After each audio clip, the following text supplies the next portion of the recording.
할렐루야. 하나님 살아계십니다. 살아계신 그 하나님의 은혜와 사랑과 또 평강이 우리 모두 가운데 충만하게 되기를 주의 이름으로 축복합니다.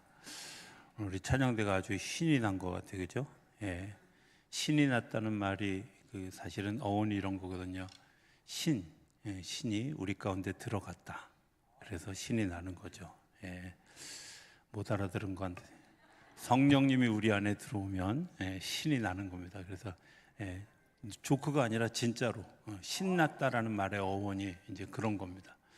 그런 역사가 있게 된 것에 대해서 감사하고 더 그런 충만함이 더해지게 되기를 바랍니다. 네, 우리가 이제 흔히 교육에 대해서 관심 있는 사람들이 흔히 얘기하는 네 가지 교육법이 있습니다. 하나는 스파르타식 교육이라는 것이 있죠. 그죠? 그래서 그 스파르타식 교육을 통해서 육체를 강하게 하고 또 그 강하게 한 것 때문에 전쟁에서 승리하는 그리스의 이제 도시 국가가 형성되어졌을 때 가장 강한 그런 그 도시 국가 중에 하나인 스파르타라고 하는 나라의 그 소위 교육법. 그래서 한겨울에 추운 그절에 차가운 물에 들어가기도 하고 때로는 절벽을 기어오르기도 하는 그런 그 훈련, 육체를 강하게 하는 그런 훈련입니다. 또 다른 이제 훈련의 교육법 하나는 어니언 교육이라고 하는데 이제 보통 우리가 학교에서 좀 배우는 지혜, 지식 이런 것들. 그래서 많은 지식을 쌓은 것 때문에 이제 그 사람이 역할을 감당할 수 있는 그런 일들을 하게 하는 그런 교육법이 있습니다. 또 다른 교육법은 이제 로마식 교육 방법인데요. 이것은 군대를 중심으로 한 복종하고 또 복종하는 훈련, 상관의 명령에 대해서 순종하는 훈련, 절대 복종을 배우는 그런 훈련이죠. 그런 것들을 몸에 익혀서 하나의 이제 커다란 사회를 형성해가는 굉장히 중요한 역할을 했던 그런 교육법, 그게 로마의 교육법입니다. 이제 또 하나는 우리가 잘 알고 있기도 하고 또 많은 사람이 같이 동의하는 이제 유대식 교육 방법이죠. 이 방법은 인격 교육입니다. 그 사람들이 어떻게 인격적으로 세워지는가 하는 거죠. 한 사람이 성장하게 되면 육체적으로도 성장하고 또 건강해야 하고 지혜도 있어야 되고 그리고 명령에 복종하고 하는 것들도 있어야 되지만 인격이 성장하는 일, 더 나아가서는 영성이 건강해야 된다 하는 것이 이제 유대식 교육 방법의 굉장히 중요한 특징 중에 하나입니다. 그들의 저서인 탈무드에 보면 현명한 사람들은 어떤 사람들인가 하는 것을 이야기합니다. 현명한 사람들을 얘기하면서 모든 사람에게 배우는 사람, 그 사람이 현명한 사람이다. 또 가장 강한 사람은 감정을 억제하는 사람이다. 화내는 사람, 사실은 두려움이 있어서 화를 내죠. 소리가 큰 사람, 사실은 두렵기 때문에 하는 겁니다. 가장 부유한 사람은 어떤 사람일까? 가진 것으로 만족하는 사람이고요. 가장 사랑받는 사람은 모든 사람의 장점을 알고 그 장점을 칭찬할 줄 아는 사람들이 사랑받는 사람들이다 라고 이야기합니다. 유대인들의 교육 가운데 중요한 것 또 하나는 4살 이전에 인격 교육이 맞춰져야 된다라고 얘기하고 심지어는 중학교 3학년이 지나면 더 이상 인격에 대해서 조언할 필요가 없다라고까지 이야기를 합니다. 4살 이전이 굉장히 중요하죠. 그때 내가 무엇을 보았고 무엇을 느꼈고 무엇을 경험했는가가 너무 중요합니다. 우리가 그때는 아무것도 사실은 잘 기억하지 못하고 느끼지 못하는 것 같지만 그때 느꼈던 일들이 자기의 삶을 좌우하는 거죠. 언젠가 아마 텔레비전 프로그램에서 이런 것을 본 적이 있어요. 아마 그 이혼하고 이런 상담하는 프로그램인 걸 기억하는데 남자분은 이렇게 얘기합니다. 나는 행복합니다. 잘못한 것 없습니다. 그런데 이 사람은 불행하다고 합니다. 부인은 뭐라고 하냐면 저는 행복한 건 몰라요. 내가 이 사람은 내가 필요할 뿐이지 사랑도 아니고 행복한 줄 몰라요. 도대체 중재하는 사람이 어느 쪽에 맞춰야 될지. 제가 그거 바라보면서 저도 답답한 마음이 들더라고요. 아니 남자는 할 거 다 했다는데 근데 여자는 모르겠다는데 서로 굉장히 엇박자. 아마 삶의 오리엔테이션의 문제일 거라고 생각이 되어집니다. 지금의 문제가 아니라 내가 부모로부터 무엇을 경험했고 무엇을 느꼈고 무엇을 보았는지 이런 일들이 내 삶을 결정하는 굉장히 중요한 요소. 그래서 행복과 불행에 대한 오해가 서로 있는 거죠. 어떻게 하는 것이 사랑인지 모르고 사랑을 하고 싶은데 방법을 모르는 일들을 우리가 하고 있죠. 어디서 배우는 것일까? 이런 이야기를 제가 들어본 적이 있어요. 어떤 아이들이 이렇게 청년들에게 제가 물어봤는데 청년들이 이렇게 얘기하니까 나는 빨리 시집가고 장가가고 싶어요. 그렇게 얘기를 하더라고요. 그래서 왜? 그랬더니 우리 엄마 아빠 그 느끼한 거, 그 닭살 돋는 그 사랑행위 보기 싫어서 빨리 가야 된다고. 반면에 이런 분들도 있어요. 나는 평생 결혼 안 할 거라고. 왜? 우리 엄마 사는 거 보니까 결혼하고 싶지 않다고. 여러분들 어느 쪽이 행복할까요? 사실 생각해 보면 위로부터 내려지는 그런 그 작은 일들이 쌓여져서 우리 속에 하나의 어떤 그런 그 생각의 프레임이 결정되어진다는 겁니다.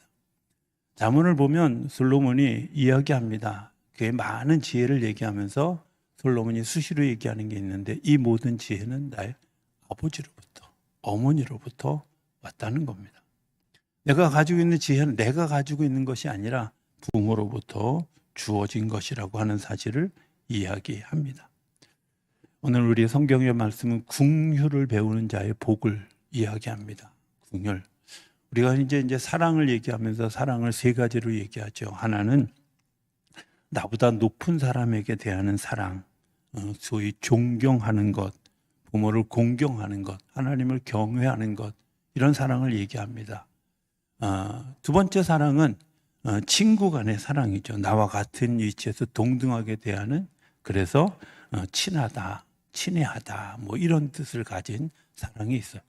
세 번째 사랑은 나보다 못한 사람, 즉 어리고 어려운 사람들에게 대하는 사랑. 이걸 긍휼이라고도 얘기하고 아가페라고도 이야기합니다. 이런 거 아니겠습니까? 아이들이 잘못해도 실수했기 때문에 한 것이라고 생각하고 이해하며 덮어주는 거죠. 네가 아직 어리고 미숙하니까 이런 것을 긍휼이라고 얘기합니다. 그런데 하나님은 우리에게 이 긍휼을 이웃에게 베풀 때 하나님이 우리에게 긍휼의 복을 주신다라고 이야기하고 있습니다. 신약 성경에 중요한 단어 두 단어를 뽑아내라 이렇게 얘기하면 긍휼, 자비, 아마 이런 단어들이 그 안에 있을 거예요. 야고보서 1장 2장에 보면 이렇게 얘기합니다. 긍휼을 행하지 아니하는 자에게는 긍휼 없는 심판이 있으리라. 긍휼은 심판을 이기고 자랑하느니라. 긍휼을 행하지 않는 자에게는 긍휼 없는 심판이 있다는, 그러나 긍휼은 심판을 이긴다는 거죠. 그리고 그것을 자랑하게 된, 우리가 이웃에게 긍휼을 베풀지 않으면 우리에게도 긍휼 없는 심판을 내리시겠다고 하는 것이고, 또 이것은 사람과의 관계가 하나님과의 관계와 연결되어져 있는 것을 이야기하고 있기도 합니다. 또 마태복음 18장 35절에 보면 너희는 각각 마음으로부터 형제를 용서하지 아니하면 나의 하늘 아버지께서도 너희에게 이와 같이 하시리라. 네, 영상 준비하라 그랬는데 안 올라온 건 그냥 그러려니 하는 겁니다. 왜냐하면 이게 그것도 긍휼이죠, 그죠? 네, 가끔 저 영상 하시는 분들이 얼마나 힘드냐면 순간 잠깐 뭐 딴 생각하고 있는데 휙 지나가는 경우도 있고요. 뭐 기계가 오작동하는 경우도 있는데 그거 나무라면 저런 거 못합니다. 열심히 잘 하고 있는데 그냥 쓱 넘어가는 것도, 모르는 척하는 것도 긍휼인 것을 기억했으면 좋겠습니다. 어찌됐든 중요한 건 여러분들 이런 거 아니겠어요? 내가 용서하지 않으면 하나님도 나를 용서하지 않겠다는 거예요. 예수님이 말씀에 절대적인 거 두 가지가 있어요. 하나는 어린아이와 같지 아니하면 천국에 갈 수 없다. 너희 형제를 용서하지 아니하면 내가 너희를 용서하지 않으리라. 이 두 가지 문제는 몇 퍼센트의 문제가 아니라 100%입니다. 절대 조건입니다. 반드시 해야 되는 조건입니다. 용서는 가장 가능하다, 불가능의 문제가 아니라 용서하는 사람에게만 용서가 있다는 겁니다. 용서가 돈으로 될까요? 아니요, 그렇지 않습니다. 용서는 내가 가진 권리를 포기하는 거죠. 어린아이 같아지는 거, 내가 가진 권리를 포기해야 어린아이 같아질 수 있어요. 예전에 읽은 그 심리학 책에서 보면 이런 이야기가 있어요. 가장 행복한 가정은 어떤 거냐? 한 문장으로 정리하면 남편이 집에 들어가서 어린아이 같이 어리광을 부릴 수 있는 가정이 행복한 가정이다. 그때는 몰랐는데요.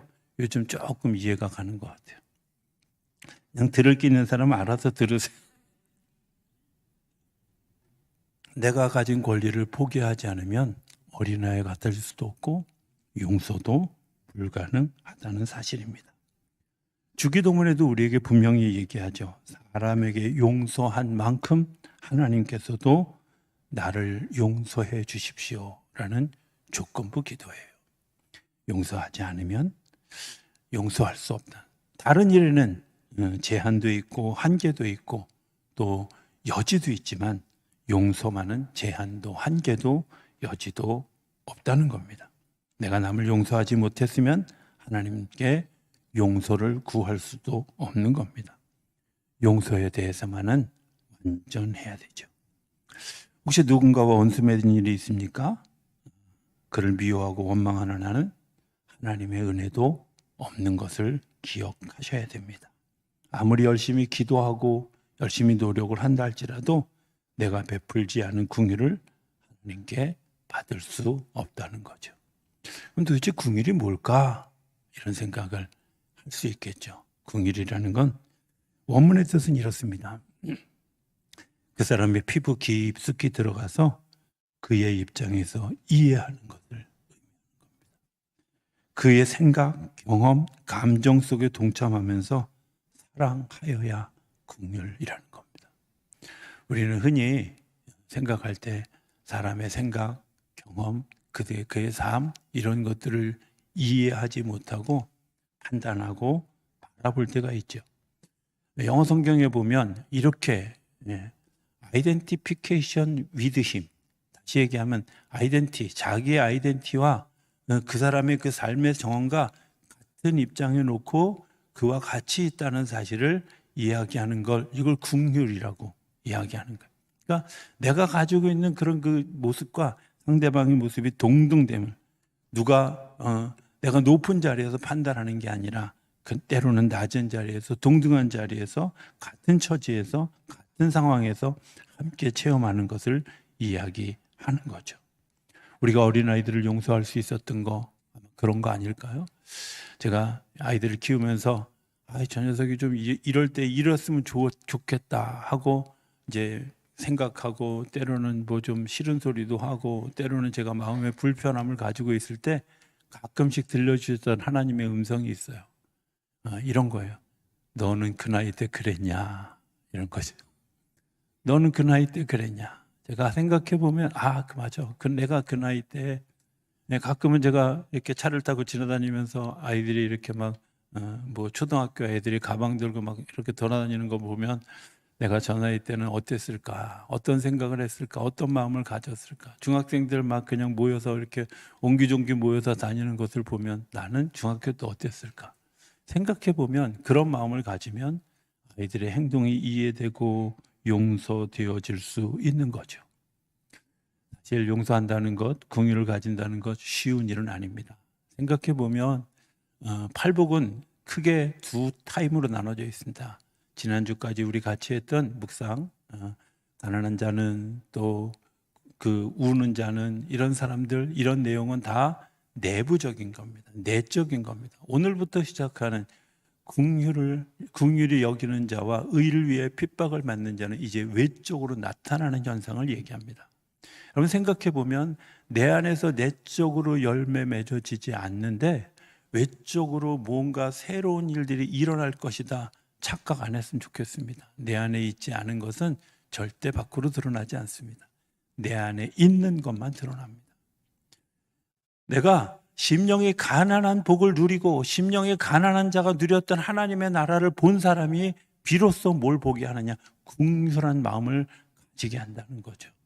하나님의 역사를 본 사람이, 하나님의 역사를 이해한 사람이 비로소 내가 궁휼을 가질 수 있다는 겁니다. 그래서 말씀을 듣는 일이 되게 중요하고 내가 그것이 내 삶으로 내적인 삶의 열매로 맺어지는 일이 되게 중요하다. 지난주에 제가 금요일 날 철야 예배 때 마르다와 마리아 이야기를 했습니다. 마리아 이야기 잘 이해 안 가는 이야기합니다. 제가 처음에 이 말씀을 보았을 때는 그럼 교회를 하지 말란 말이야? 그냥 가서 예배만 잘 드리면 되겠네? 이렇게 생각했습니다. 하지만 신학을 공부하면서 성경을 좀 더 깊이 읽어보니까 타이밍이 문제라는 거예요. 마르다 마리아의 집에 방문했을 때 예수님의 타이밍은 어떤 때냐면 얼마 후에 이제 십자가에 달리시고 죽을 그 상황이 준비되어진 때입니다. 이때는 대접을 잘하는 게 중요한 게 아니라 예수님이 이 땅에 오신 목적, 이렇게 행동하시는 의미, 그 의미가 잘 전달되어져야 되는, 다시 얘기하면 지금 대접을 받고 이런 상황이 중요한 게 아니라 그것을 잘 이해하고 수용해서 내가 어떻게 내 삶을 결정해야 될 것인가를 생각해야 되는 때인 거죠. 그래서 마르다가 복잡하게 똑같이 예전처럼 똑같이 나가서 이제 그것을 준비하는데 예수님이 그것에 대해서 칭찬하지 않으셨다는 거예요. 오히려 마리아를 이야기하면서 이 자녀가 좋은 편을 택하였다. 빼앗기지 아니하리라. 이렇게 이야기하셨다. 여러분들 우리가 하나님의 말씀을 이해하고 하나님의 말씀을 받아들이는 타이밍이 너무 중요한 거 아니겠습니까? 아무리 내가 좋은 것을 행했다 할지라도 상대방을 이해하지 못하고 베풀면 고맙기보다는 오히려 부담을 주고 괴로움을 끼치게 하는 경우도 있는 거죠. 이렇게 상대방의 마음을 이해하고 동참하는 것 어려운 일이긴 하지만 좋은 일인 것, 중요한 일이라는 것을 이야기하는 것입니다. 긍휼은 다른 의미로는 용서라고 이야기할 수 있습니다. 상대방의 마음에 동참하고 이해하면 용서하지 못할 일이 없지요. 아직도 용서하지 못한 응어리가 있다면 그건 이해하지 못한 겁니다. 제가 하도 여러 번 이야기를 해서 우리 성도님들이 또 그분 얘기하네 이렇게 생각할 수 있지만 제가 경험한 가장 처음의 마음이었기 때문에 아주 짧게 그냥 이야기를 하겠습니다. 제가 천목회제에서 만났던 성도님, 되게 불편하게 생각했던 여러분들이 아는 것처럼 체육대회와 야유회 때는 하이힐 신으시고 교회 올 때는 몽빼바지 입으시는 그분. 근데요, 제가 이해할 수 없었습니다. 늘 거짓말로 변명하고 말도 안 되는 이야기를 하고 엉뚱한 짓을 하는 그런 일들 이해되지 않았지만 하나님이 그를 향해서 가지고 있는 마음을 제가 이해하고 난 다음에 그분의 모습을 보니까 어려서 사촌 오빠에게 성폭행을 당했는데 그 일들을 감추려고 가족들이 오히려 그 집사님을 나쁜 사람으로 몰고 갔죠. 상처에 상처를 더한 겁니다. 시집 왔는데 남편이 귀가 잘 들리지 않는, 남편이 앞마당에 있는데 뒷문으로 들어온 이웃 사람에게 성폭행을 당했는데 주변에 있는 형제들이 오히려 이 여인을 더 나쁜 사람으로 몰고 갔어요. 여러분들 이런 상황이 되면 그 사람은 어떻게 할 수 있을까? 어떻게 살아갈 수 있을까? 그것 때문에 너무 힘들고 자기를 보호하기 위한 그런 행동들인데 그것이 이해되지 않는 거예요. 여러분들 내가 그 사실을 알고 나니까 그분이 이해되는 거예요. 그분이 그렇게 하는 것이 불쌍하게 여겨지고 안타깝게 여겨지는 거죠. 이게 긍휼이라고 생각이 되어집니다. 프랑스의 격언은 이런 게 있어요. 모든 것을 이해한다고 하는 것은 용서하는 것이다. 이해하면 용서할 수 있습니다. 긍휼을 베푸는 자에게는 긍휼의 복이 있습니다. 제가 오래전에 읽었던 하임 기너트라고 하는 사람이 쓴 소위 사이 시리즈라고 하는 그런 책들이 있어요. 부모와 자녀 사이, 스승과 제자의 사이, 이런 제가 굉장히 교육학적으로 많은 이렇게 영감을 얻었던 책인데 거기에 이제 이런 얘기가 나옵니다. 항상이라는 단어를 사용하지 말아라. 이런 거죠. 왜 어떻게 항상 그 모양이냐 이런 말. 아이가 지나가다 접시를 깼어요. 접시를 깼는데 항상 덤벙대고 그렇게 깨트리냐. 여러분들 상처받습니다. 어떻게 얘기해야 돼요? 지금 이 사건 하나에만 국한해서 얘기해요. 오늘 지금 이 저질러진 항상을 얘기하면 그 사람의 인격을 건드리는 거지만 지금 이 사건만 얘기하면 그 사건에 대해서 실수한 것만 얘기하는 거예요. 나는 그런 인격을 가졌어, 나는 그런 삶을 가졌어, 나는 그런 모습을 가졌어 라고 이해하게 되면 상처받아서 일어날 수 없다는 거예요. 공감합니다. 그렇지 않겠어요?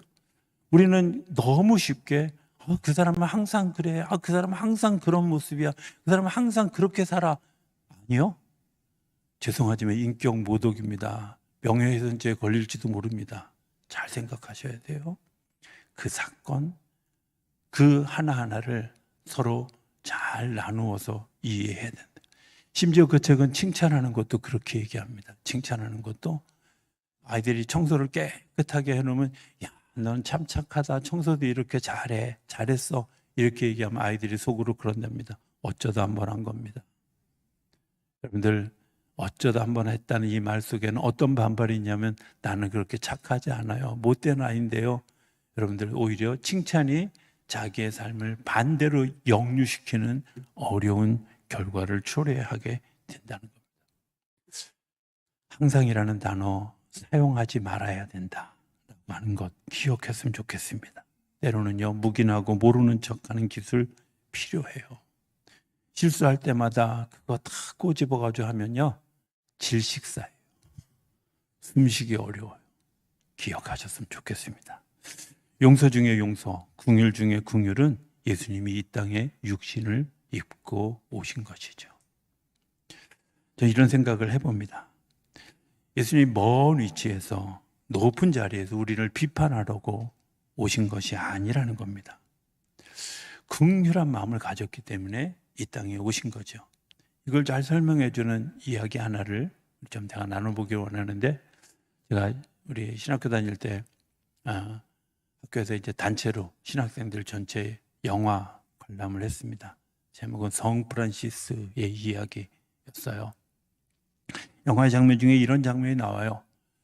거지가 있는데 이 거지가 프란시스에게 이야기합니다. 내가 춥다 이야기를 하니까 이 프란시스가 옷을 벗어서 줍니다. 옷을 벗어서 주는데 뭐 영화에는 나오지 않지만 제가 이제 저의 경험 때문에 그 장면에서 제가 이제 예전에 생각이 오버랩되는 일들을 경험하게 됐어요. 아마 초등학교 2학년 때쯤이었던 걸로 제가 기억하는데, 그날따라 교회에서 선생님이 이웃이 추우면 네 옷을 벗어주어야 된다 뭐 이런 얘기를 하셨는데, 어찌됐든 말 잘 듣는 모범생이어서 아무도 동의 안 하지만 어쨌든 그래서 제 겉옷을 벗어서 거지 아이에게 줬는데요. 제가 그때 느끼는 느낌은, 집에 가서 혼난 건 둘째치고 집은 느낌은 뭐였냐면 춥다. 내가 춥다. 근데 프란시스가 그렇게 행동하는 것을 보면서 이런 마음을 가졌어요. 자기도 추울 텐데. 자기도 추울 텐데 저것을 벗어줄 수 있어 라는 거죠. 여러분들, 이런 겁니다. 내가 겪는 추위보다 저 사람의 겪는 추위가 더 안타까워져서 행하는 일들이 예수님이 이 땅에 오신 이야기입니다. 오늘 우리가 겪어 영원히 죄인으로 죽을 수밖에 없는 우리 죄인을 위해서 주님이 이 땅에 오신 것, 그것은 주님하고는 전혀 상관없어요. 오히려 주님이 이 땅에 오셔서 죄인처럼 취급당하고 죄인처럼 형벌을 받고 죄인처럼 재판을 받는 일들을 겪는데, 이 일들을 겪을 그 뻔히 알면서도 주님이 이 땅에 오셨다는 거예요. 나는 춥지 않아서 주는 게 아니라 나도 추운데 저 사람의 추위를 더 생각하는 거죠. 영화는 계속됩니다. 이렇게 거지가 이야기하죠. 그런데요, 저는 그래도 추워요. 선생님이 나를 좀 안아주셨으면 좋겠어요. 이런 마음이 들었어요. 거지, 냄새도 나고 씻지도 못하고 남루한 옷을 입은 저 사람 과연 안아줄 수 있을까? 그런데 가던 길을 멈추고 프란시스가 뒤돌아서서 그 거지를 끌어안습니다. 영화에는요, 그 거지가 갑자기 없어져요. 그리고 하늘로부터 음성이 들려요. 이제 네가 근데 제가 정말 충격적인 그 영화의 한 장면을 본 거예요. 프란시스가 그 자리에서 자기의 모든 부잣집 아들이었거든요. 자기의 모든 재산을 다 포기하고 자기의 모든 걸 버리고 가는 것을, 자기의 모든 옷을 벗고 수도사의 길을 걷기를 시작해요. 그런 거구나.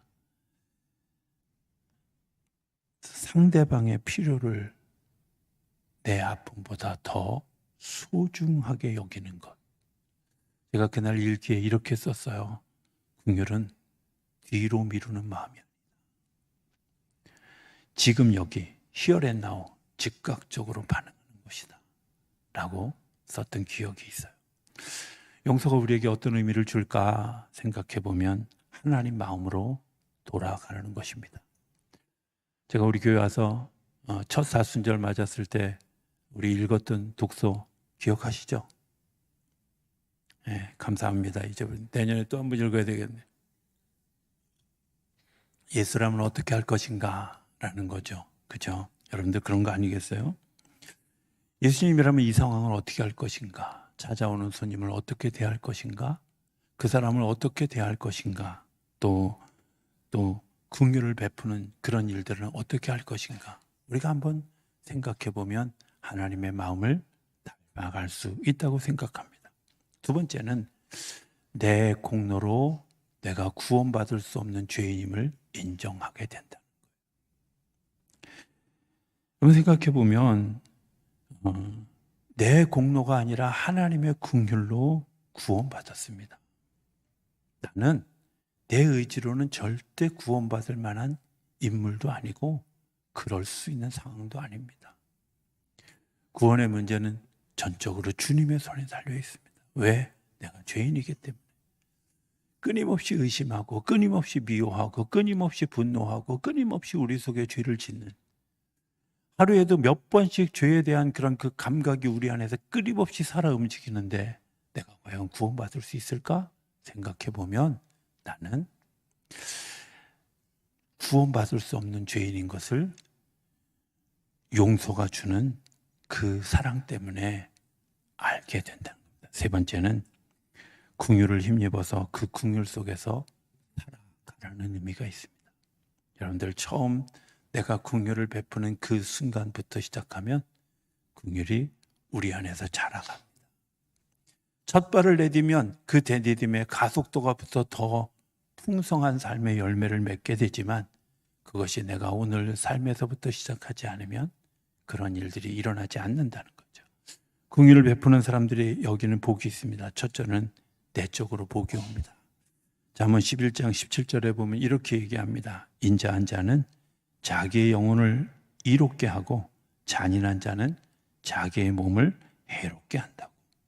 긍휼을 베푸는 자에게는 언제나 마음이 평안하지만 남에게 악하게 하는 사람은 자기 영혼이 손해를 보게 된다. 불안해서 잠조차 자기 어렵다는 거죠. 가끔 이런 사람들 봐요. 얘기하면서 남 흉보면서 얘기 절대 하지 마. 너하고 나하고 둘이 비밀이야. 근데 그 사람 집에 가서 잠 잘 잘까요? 네, 그 사람 믿을 수 있어요? 네, 그것 때문에 신경쇠약에 걸려요. 여러분들 남이 들어서 내가 그것이 좋은 일이 아니라면 말하지 마세요. 남이 들었을 때 상처가 될 만한 일이라면요, 아예 내 안에서 말하지 마세요. 왜? 그게 자기를 위해서도 이롭다는 거예요. 두 번째는 이웃을 긍휼히 여기는 자는 전혀 뜻밖으로 긍휼을 되돌려받는 복을 누리게 된다는 거예요. 저희 아버님이 들려주셨던 이야기 하나가 있어요. 당신이 학교 다닐 때 굉장히 아주 인자한 선생님이 계셨대요. 그 인자한 선생님을 이제 피난하는 도중에 백령도에서 만나게 됐다고. 근데 그 선생님이 들려준 이야기를 이제 하시면서 했던 이야기 기억을 해요. 그 선생님이 이제 그 백령도로 오는 배를 타기 위해서 그 항구에 다 달았는데 공산당에게 잡혔다는 거예요. 그 잡혀가지고 이제 막 포로로 이리저리 끌려다니는데 갑자기 한 이 군인이 자기를 쳐다보더니 선생님 아니세요? 이렇게 조그맣게 이야기하면서 그 대열에서 빠뜨리고 일로 이렇게 가면 군인들도 없고 백령도로 가는 배를 탈 수 있다고 가르쳐 줬다. 여러분들 그냥 나는 선생님으로서 그냥 했는데 그 아이는 그걸 사랑으로 받았고 긍휼로 받았고 정말 죽을 최악의 상황에서 자기의 목숨을 걸고 선생님을 돕는 일들을 경험하게 했다는 겁니다. 세 번째는 긍휼히 여기는 자는 하나님이 긍휼히 여기신다는 겁니다. 디모데후서 1장 16절에 보면 이렇게 얘기합니다. 원하건대 주께서 오네시보로의 집에 긍휼을 베푸시옵소서. 그가 나를 자주 격려해주고 내가 사슬에 매인 것을 부끄러워하지 아니하고. 바울이 디모데를 향해서 편지하면서 얘기한 오네시보로가 그의 집에 긍휼을 베풀어 달라고 기도합니다. 왜냐하면 자주 격려해주고 내가 사슬에 매인 것을 부끄러워하지 않았다. 여러분들 내가 긍휼을 베풀어 주면 하나님이 우리에게 누군가의 기도를 통해서 긍휼을 베풀어 달라고 구하게 되고 하나님이 그 일들을 하게 하시는 거죠. 긍휼을 베푸는 자에게는 그런 축복이 있습니다. 긍휼을 베푸는 자에게는 자유함의 은총이 우리에게 주어질 것입니다.